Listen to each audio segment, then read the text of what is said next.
আসসালামু আলাইকুম সুপ্রিয় শিক্ষার্থীরা, আশা করি সবাই অনেক বেশি ভালো আছেন, সুস্থ আছেন, আমাকে স্পষ্ট দেখতে ও শুনতে পাচ্ছেন। আজকে আমি সূচক ও লগারিদমের বেসিক ক্লাস নিয়ে কথা বলতে চাই। এখন দেখেন সূচক বিষয়টা কি। সাধারণত পাওয়ার আকারে যেটা থাকে, অর্থাৎ চলকের উপরে যেটা থাকে, সেটার নামই আমরা বলি সূচক।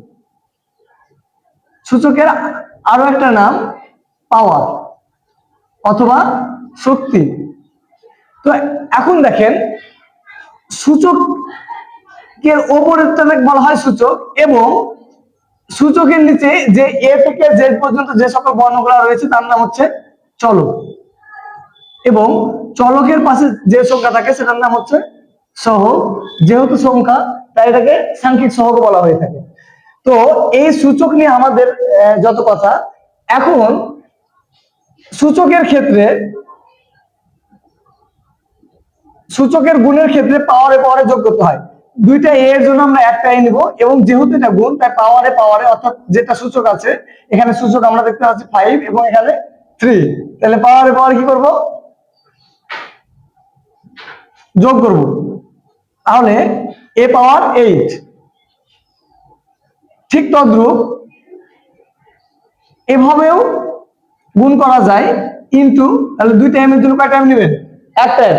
এবার দেখেন গুণের ক্ষেত্রে পাওয়ারে পাওয়ারে কি হবে, যোগ হবে। তাহলে 5 + 4 যোগ করলে পাই 9। তাহলে আমরা এখানে ক্লিয়ার হলাম, সূচকের গুণের ক্ষেত্রে পাওয়ারে পাওয়ারে আমাদের যোগ করতে হবে। এবার দেখুন x⁻7 ভাগ x² অথবা x⁻6 ভাগ x⁻4 ভাগের ক্ষেত্রে পাওয়ারে পাওয়ারে বিয়োগ করতে হবে। তাহলে এই যে দেখেন দুইটা x এর জন্য কয়টা x দিব, একটা x।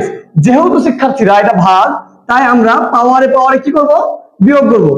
তাহলে 7 থেকে 2 বাদ দিলে কত হয়, 5। এবার দেখেন দুইটা x এর জন্য কয়টা x নেবেন, একটা x। পাওয়ারে পাওয়ারে কি করবেন, বিয়োগ করবেন। তাহলে 6 - 4 সমান x²। তাহলে আমরা এই বেসিকটা ক্লিয়ার হলাম, সূচকের গুণের ক্ষেত্রে পাওয়ারে পাওয়ারে যোগ করতে হবে এবং ভাগের ক্ষেত্রে পাওয়ারে পাওয়ারে বিয়োগ করতে হবে।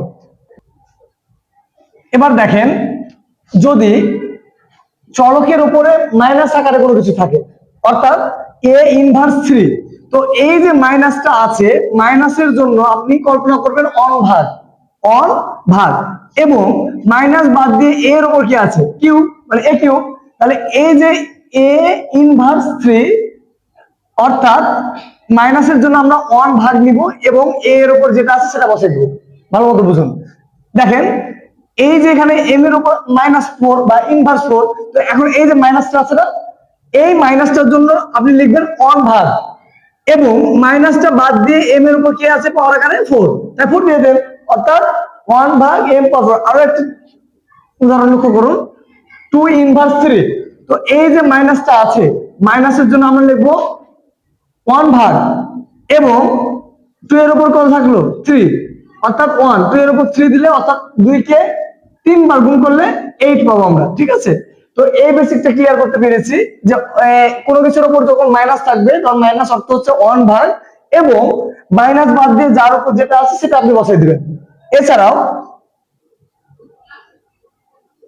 কিউব√7, অর্থাৎ এই স্টাইল যদি থাকে তখন আপনি কি করবেন, তাহলে এই যে দেখেন 7 আছে 7, আর এই যে কিউব রুট, অর্থাৎ অর্থাৎ 1 ভাগ দিবেন।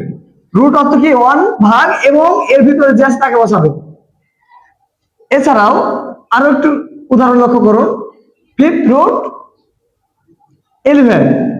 তো এই যে এখানে কি আছে 11 আগে বসাবেন। রুটের জন্য 1 ভাগ 5 আছে, 5 বসাই দিবেন। এছাড়াও শিক্ষার্থীরা যদি শুধুমাত্র √3 থাকে, অর্থাৎ রুটের মধ্যে কোনো সংখ্যা যদি না থাকে, তখন কি করবেন, রুট মানে মনে রাখবেন 1/2, অর্থাৎ এখানে কেউ নাই মানে 2 আছে, কেউ না মানে কি আছে, 2 আছে। অর্থাৎ যেহেতু রুট আছে, তাহলে আপনি এই 3 পাওয়ার আকারে লিখবেন 1/2। শিক্ষার্থীরা a⁻0, অর্থাৎ কোনো কিছুর উপর যদি 0 থাকে তাহলে এর মান হবে 1, এটা সূত্র। কোনো কিছুর উপর 0 থাকলে এর মান কত হয় বলেন তো, 1। আমি বলছি M something to the power 0, M এর উপর 0, অর্থাৎ এর মান কত হবে 1। বা আপনি মনে করেন 12 সামথিং টু দি পাওয়ার 0, অর্থাৎ 12 এর উপর 0, 12 এর উপর 0, 12 এর উপর 0, অর্থাৎ এর মান হবে 1। অর্থাৎ আমরা আরো একটু সূত্র শিখলাম, কোনো কিছুর উপর 0 মানে হচ্ছে কি 1, ঠিক আছে। এছাড়াও শিক্ষার্থীরা আরো একটি বেসিক যদি আপনাদের বলতে চাই, তাহলে এখন দেখেন পাওয়ারের উপর পাওয়ার থাকলে গুণ করতে হবে, পাওয়ারের উপর পাওয়ার থাকলে কি করতে হবে, গুণ করতে হবে। অর্থাৎ এখানে এ আছে বসাই দিলাম, দেখেন পাওয়ারের উপর পাওয়ার, তাহলে আমরা কি করে দিব, গুণ করে দিব। তাহলে 3 দুগুণা কত হয় 6, এম পাওয়ার 4 পাওয়ার কিউব। তো এখন দেখেন এই যে এম আছে বসাই দিলাম, পাওয়ারের উপর পাওয়ার আছে, যেহেতু পাওয়ারের উপর পাওয়ার আছে আমরা গুণ করে দেব, 3 4 12। আশা করি এই বেসিক বিষয়গুলো আপনাদের সুন্দর মতো বোঝাতে পেরেছি, যা আমাদের পরবর্তী পার্টের অঙ্কগুলো করার ক্ষেত্রে গুরুত্বপূর্ণ ভূমিকা পালন করবে। আজকে আর কথা না বাড়িয়ে এখানে শেষ করতে চাচ্ছি, দেখা হবে পার্ট 2 তে। এই পর্যন্ত সবাই ভালো থাকবেন, সুস্থ থাকবেন, আল্লাহ হাফেজ, আসসালামু আলাইকুম।